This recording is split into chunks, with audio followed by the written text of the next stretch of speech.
to see what Barbados looked like today from the air in map form, we'd go to Google Earth and we'd end up with an image looking like this.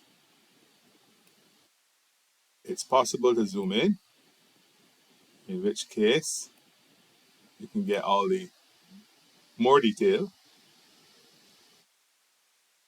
John, Cliff Cottage, Clifton Hall, Newcastle,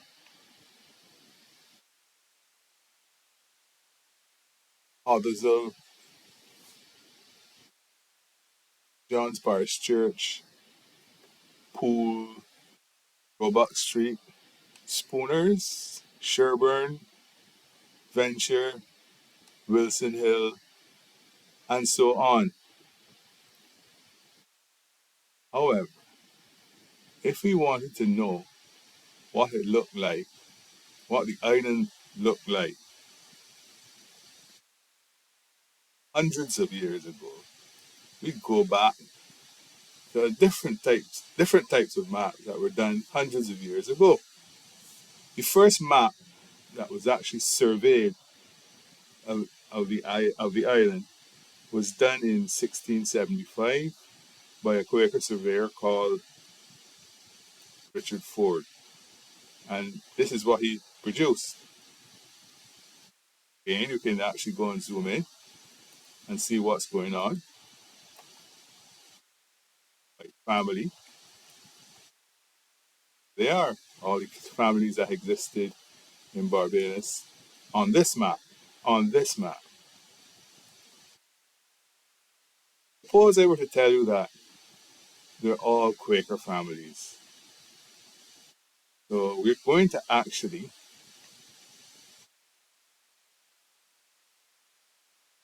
go and try to tell an untold story about Quakers in Barbados, starting in the 1640s, right up to the present.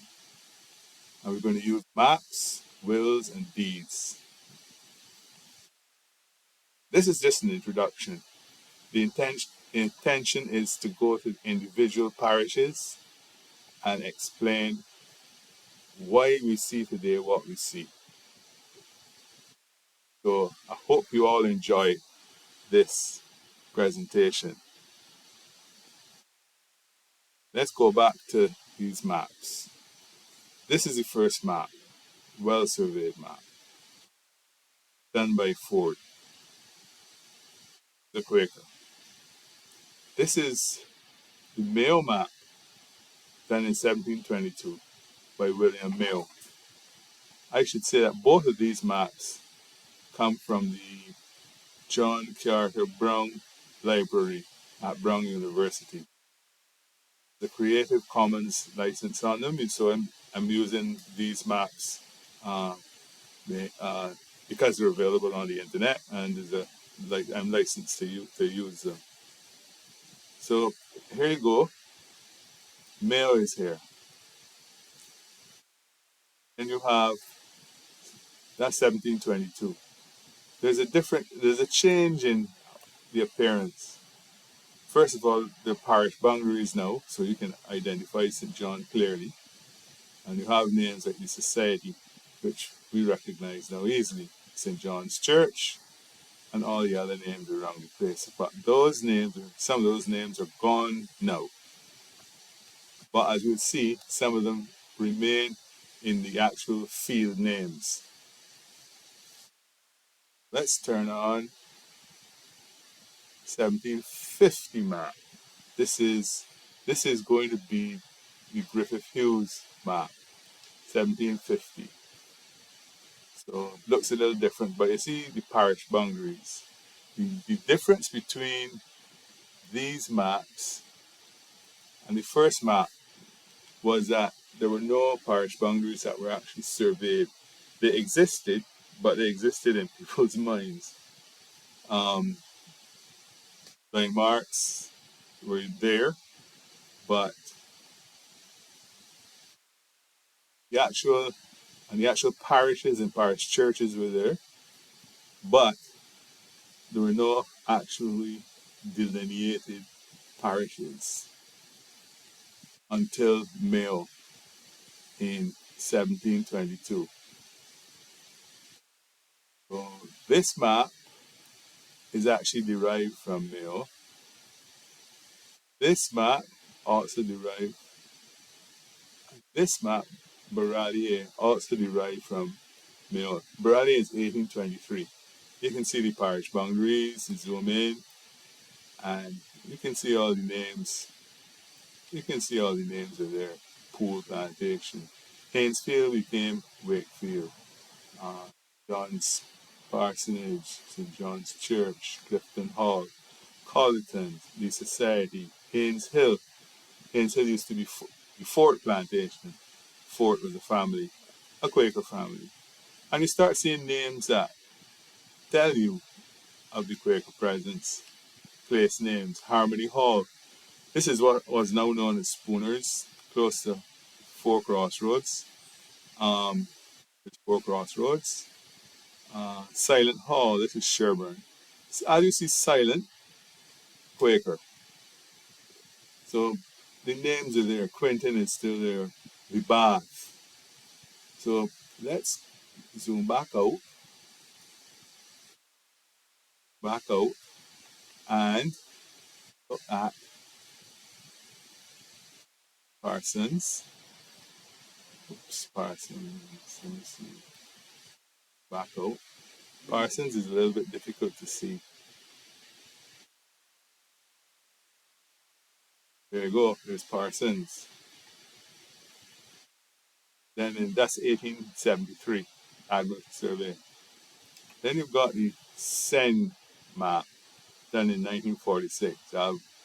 Alfred Sen was a Swedish, I think he's a Swedish geologist. He was charged with looking at the geology of the island. What he did was he mapped what was known as the basal contours, and he did it by going down there all of these wells all over Barbados and looking at the geology and ending up with the basal contours, where the coral starts to grow on top of the oceanics. So let's back out. Another map, 1951. 1951 this is an ordnance survey map of the island. It's in 18 sheets. 1, 2, 3, 4, 5, 6, 7, 8, 9, and so on. This is all georeference to the Google Earth map. So as all of them are, and stitched together, and looks like this.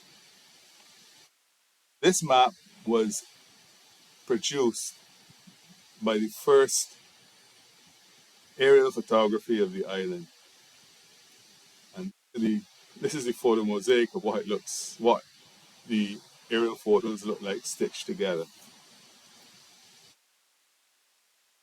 Okay, not all is done, but the idea is what they did was they basically flew the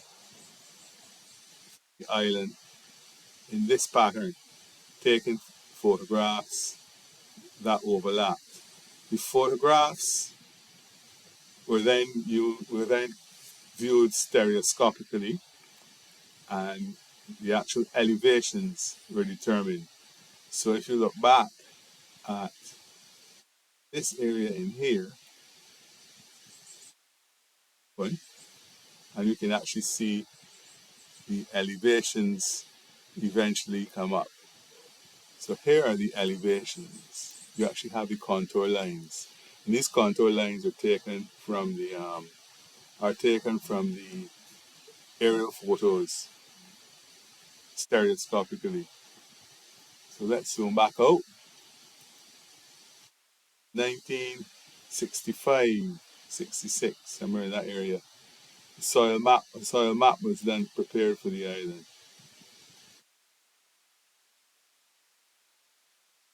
Here you have the soil map as it appeared 1965, 66. Let me see, turn it on here. Turn it on here. That's what it looks like. So look, if you look in here, for example, it just looks like gibberish at the moment, but the computer is a little slow. Here you have what is known as the dominant slope for the land in this area, and the 40 is the soil type. So if you were to put the actual fields on, or to actually put the fields on, here's what the actual fields would look like in that particular area. Turn off the plantations for the moment. Here's a here's a here are a couple of fields. This is at Halton, and the field names. Um, this is a vault field at Halton, where Rouse family are buried. These are the garden fields.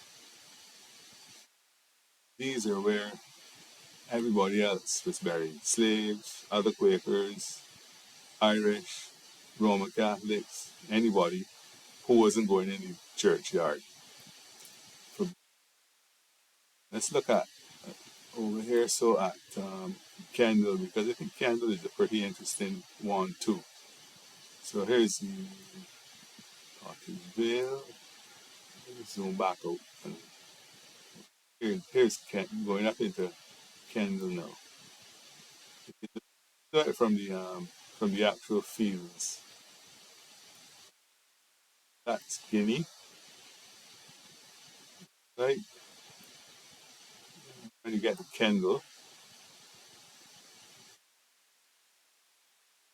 here's Kendall Factory. Here's Chester Garden and Dormo. They have those two fields. Come up here.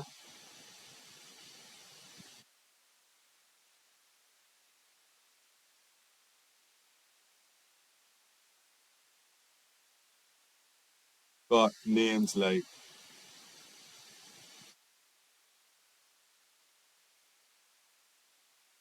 Old Dwelling in Chapel Hill,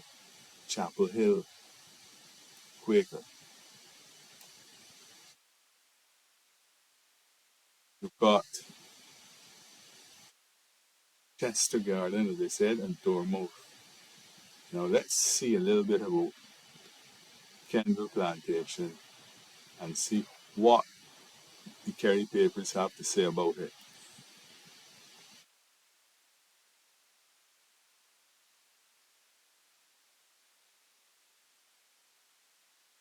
Here it is that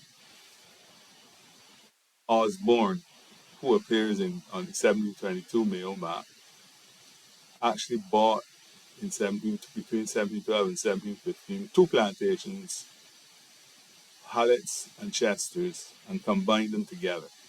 So if you read from the fields, you can see the Chester Garden is to do with the Chester plantation,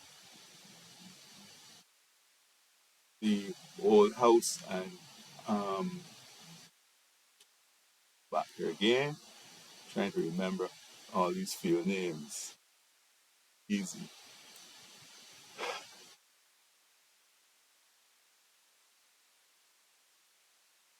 Old Dwelling and Chapel Hill.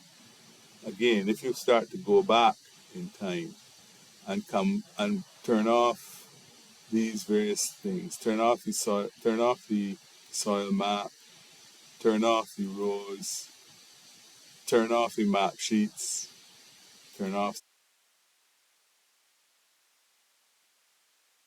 Sons, Baralier, map of Barbados. Start to see. Here's Osborne in 1722 Mayo. When you go back, you'll see Kendall and Scott. Let me see if I get it. Here's Kendall and Scott. Here's Hallett.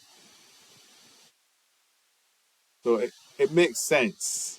The actual field names tell you a little bit about the history, and it's not going to surprise you to find out that all of these families were in fact Quaker families.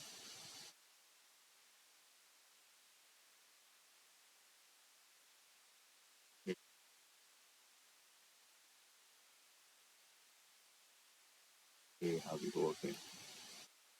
Have the whole thing again. Okay.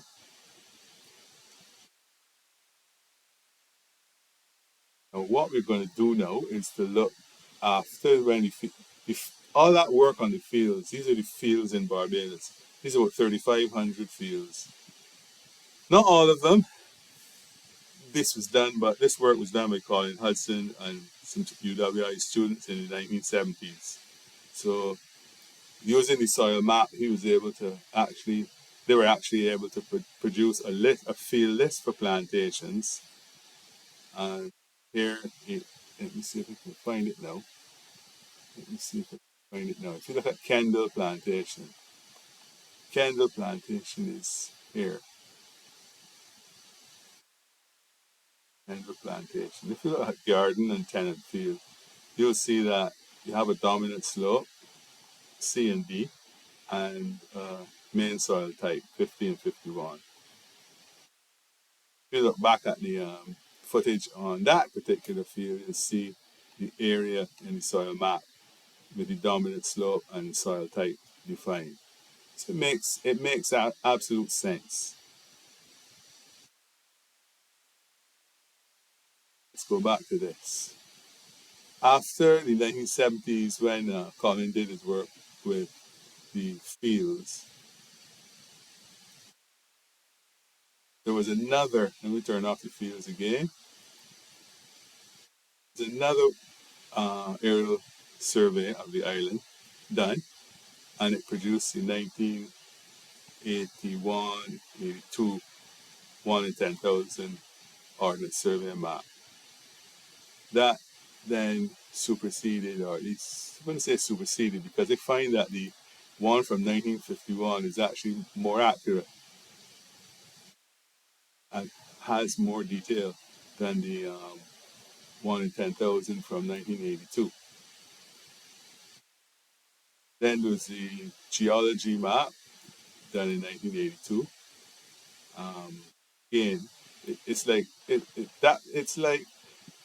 it's almost a repetition of it's almost a it is an addition. Let me put it this way to the work done by Sen, where he actually worked out the he actually by by the by going down the wells and looking at the actual geology at the bottoms, he could actually predict where the basal contours were.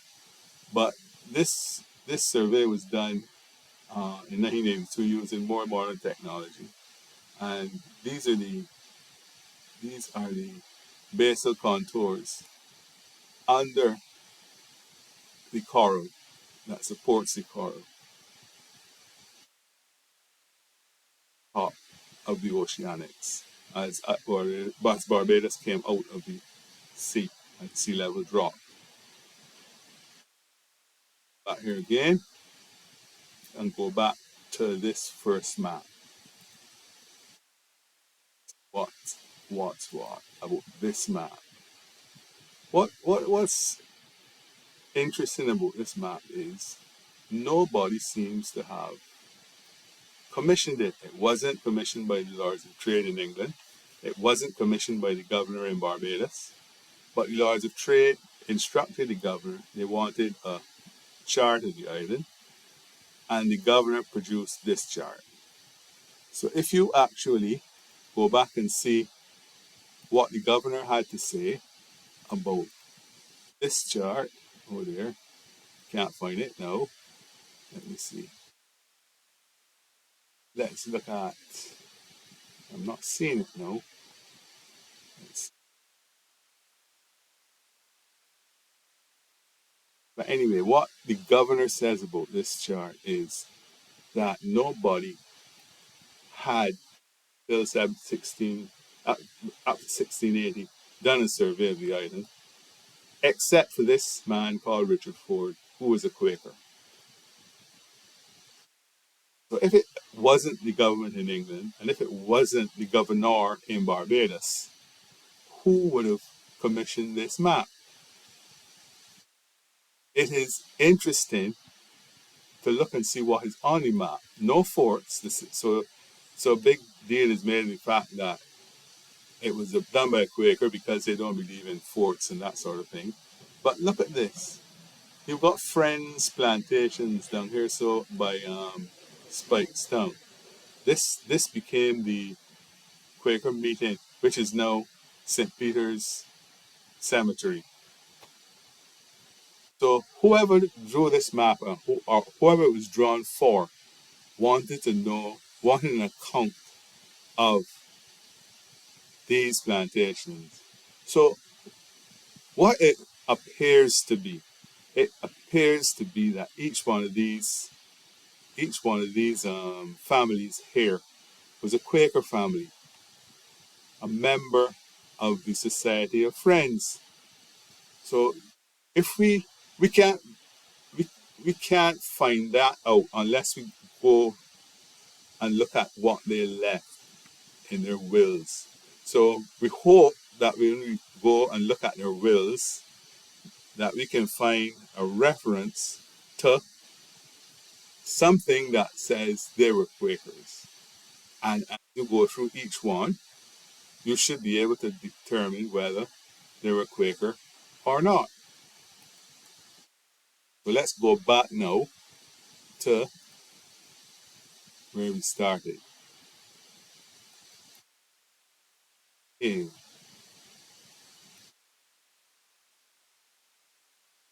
So the thrust of this and subsequent presentations will be to say that this map is or was a membership roster of the Society of Friends in 1675. It was probably commissioned by George Fox himself when he visited the island in 1671, surveyed by Richard Ford, a Quaker, between 1671 and 1675, and then presented to the Lords of Trade in 1680 as the only chart of the island because the Quakers were so dominant. So the Quakers were not a minority that was oppressed in Barbados. The Quakers were the planters, merchants, the lawyers, the doctors, the church wardens, and the assembly, members of the assembly. The laws, however, were basically coming to Barbados from England. So we'll deal with that a little bit further on in another presentation as we go through parish by parish and figure out who was a Quaker and who wasn't. Just a glimpse of what is to come. Here are two parishes. One is St. Thomas, and one is St. Joseph. All of these black dots are Quaker families, verified by looking at their wills. Circles, brown circles, are meeting places in fields called room field. Room is it's used as meeting room. It was a term that was used at the time of the non-Conformist sects because they were not allowed to have a building or have anywhere that was called a church. So they had meeting rooms. And the red polygons are potentially the burying areas that exist in St. Thomas and St. Joseph. Quakers are in there, Slaves are in there, Irish are in there, all sorts of people are in there. Anyone who preferred not to be buried in a parish church, here, down here. Barbados has an amazing history. I hope to engage people and share some of the insights I've gained in the research I've done over the years. Thank you for your attention.